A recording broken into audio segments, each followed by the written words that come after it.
Alright y'all, welcome back to another video. Here in that, we have our first experiment going down at the property today, and I'm just very curious. As an outdoorsman, you kind of get an idea what is in your local area. We're not going to have moose, we're not going to have crazy stuff like that, but there could be a couple of those like kind of crazy things lurking around here, like bobcats. Those can be local, but you really never know what could be out here. I mean, we have 130 acres on this property, and that's plenty to hold something kind of crazy. Now, a quick fact, the owner actually told me back, I think in like '96, the deer population locally in town was so bad that the wildlife actually came out here and dropped off 4 coyotes. And since then, there hasn't been much predator control going down, and I think it was about a year ago they set up a call out here in the field, and within like 10 minutes they said they had about 15 to 20 coyotes lined up on this wood line. So the plans we have for this property, the coyotes could really be a hurt to it, especially if there's an infestation of them. I saw from the title and thumbnail what we're going to be doing today, and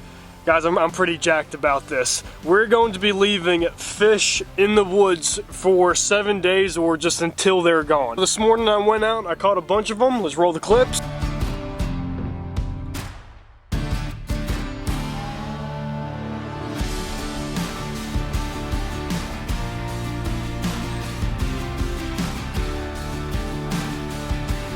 So now we're here at the property.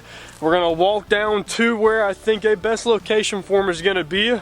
And we're gonna set this out, guys, put up a game camera and really see what the heck is going on this property. So just in 2 days, these are a couple different spots that these coyotes, man, they're just freaking getting to work. Right here, you can see those 2 holes. So those holes right there are dug by yellow-bellied sliders. Those are always the turtles you see kind of sitting on the logs out on the ponds and lakes. It could be foxes, it could be coyotes, but they're digging up those eggs and they're freaking eating them. I'm gonna take you guys back on some of the trails that I think these coyotes are using, and we're gonna pull the stake out from the middle of the field that I put out for the turkeys this year, mount our camera, get everything set up. I'm gonna show you guys how I'm thinking I'm gonna rig up these fish. Once we do that, it's gonna be up to the game camera to pick up anything that's gonna be out here kind of lurking at night.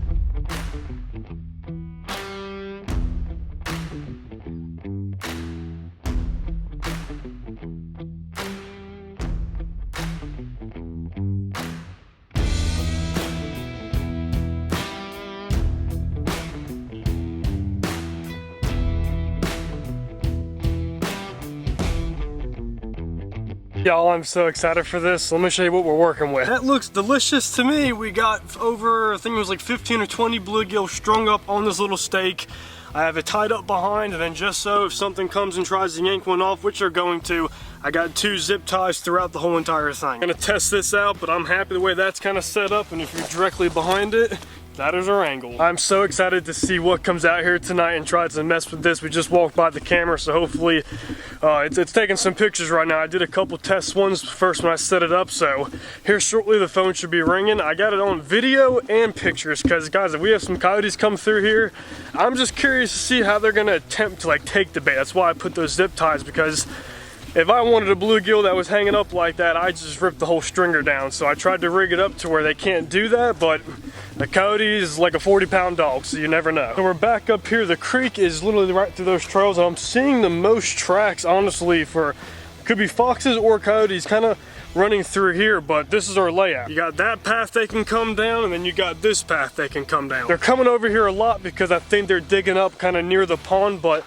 in the very back corner of that pond is where our bluegill are. Happy with her spot, and I think it's in a great location. This is just blowing my mind. I mean, there's tracks freaking everywhere around. Like, I'm walking up to the front field right now. He was on that wood line calling to him over here. All these tracks I'm singing that they have to be crossing around the pond, and there could be even another group back there for all we know. But y'all back me up, let me know your thoughts. I'm pretty sure just the smell of the fish will actually lure them in, especially the foxes and stuff. So try to do this for 7 days, but the bait could be gone in 2. So it's really up to the animals and what they're gonna want to do with it. So let's find out. Hey guys, so it's been 2 days that the bluegill have been sitting out here on the property. First night, guys, we went all night with absolutely nothing, which is it just blows my mind. I thought something was wrong with the camera, so the next day I went back out.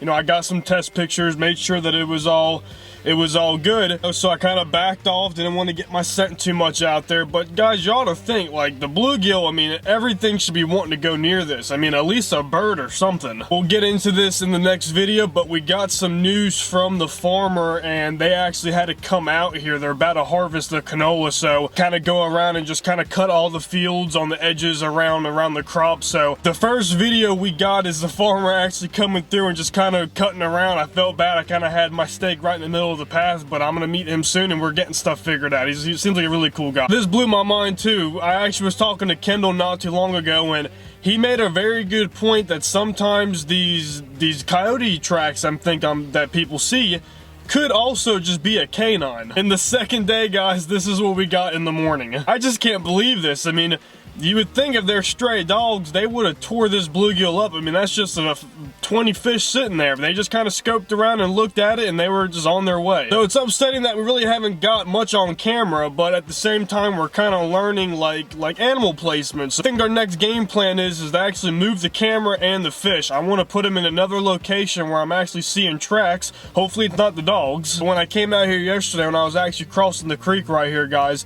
there was a yellow-bellied slider on the path digging a hole about a lace to make. So there seems like they tend to like this little spot by the pond, and so do the other animals that we don't know what they are kind of find them. So let's go grab the camera, let's go grab the fish. We're gonna put them in a new location, day 3. Here we go.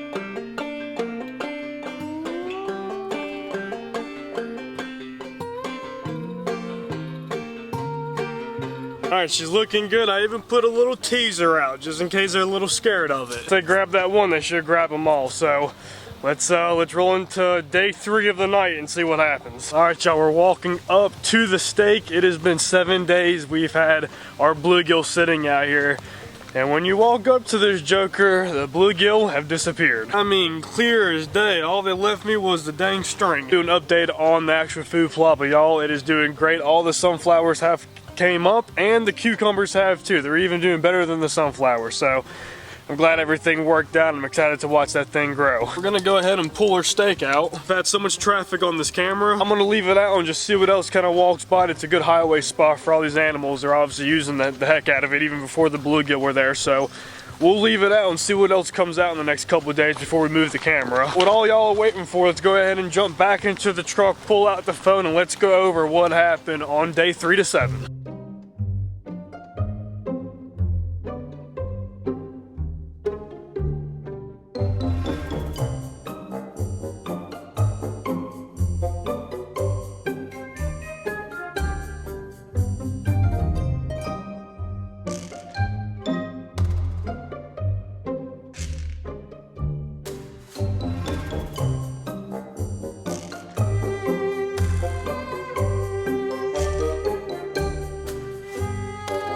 So really, day 3 and pretty much day 4, we had one baby raccoon, and I'm just kind of judging that because throughout the rest of the days, I think I had some more come in, but it just cracked me up. That's why I wanted to actually mount these fish on the stake, because that raccoon was like legit. I mean, you guys know they use their hands a lot, but that joker was grabbing it, trying to rip it off.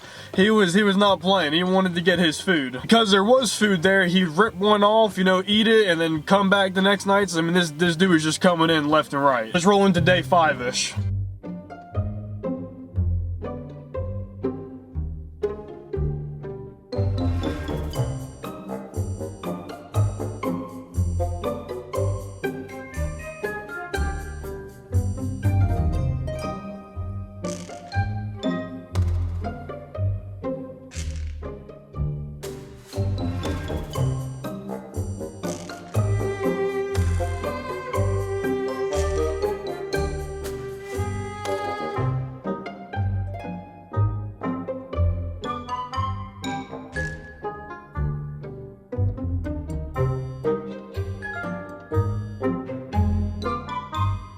That was cool to me because we got some daytime pictures, and also this isn't even a deer spot. I mean, I got nothing out for him, but the fact that this year so far we have got our first buck on camera, it looks pretty small, I'm not gonna lie, but you never know what his genes can do. He could just be a late bloomer. Now let's roll into like day 6 and 7.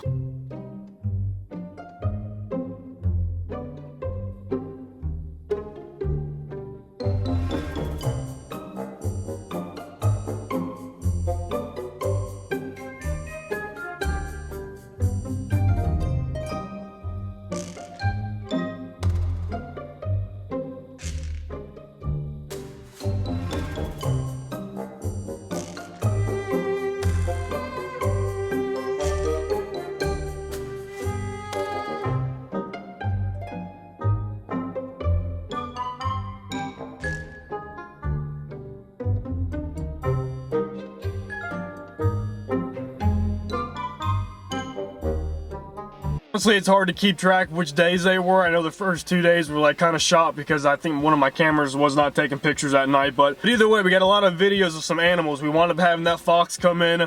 I might show it in one of these other clips, but it's not a bobcat, it's just a house cat, I'm pretty sure, but y'all can correct me if I'm wrong. It's good to see we still have some turkeys walking around, and you guys are going to enjoy the next video because we have purchased something along those lines. At least we got the fox to come in, and it would have been cool to get him during the day, but just from the cell cam, it could be a red fox, it's really just hard to tell. Really think we're not gonna get a coyote or a bobcat on camera because, guys, I mean, they're smart animals, and I really think that they're more of looking for something that's moving at night, not something that's just dead. But if there's any suggestions y'all have of a bait or something you think, salmon oil, if I gotta sprinkle something on it, fur, whatever you think, we can try to get. I just want to see what is on the property. It's good to know that so far in 7 days, if there really was a bad infestation, I think we would have got one just kind of cruising, walking around. I think was been digging up all these eggs right here. It might have been the fox, and we got him on camera. But there's still multiple areas of this property that could be holding different animals, like the swamps, like the woods, and there's properties that back up behind us that could be holding all those coyotes, and they just kind of come through here every once in a while. So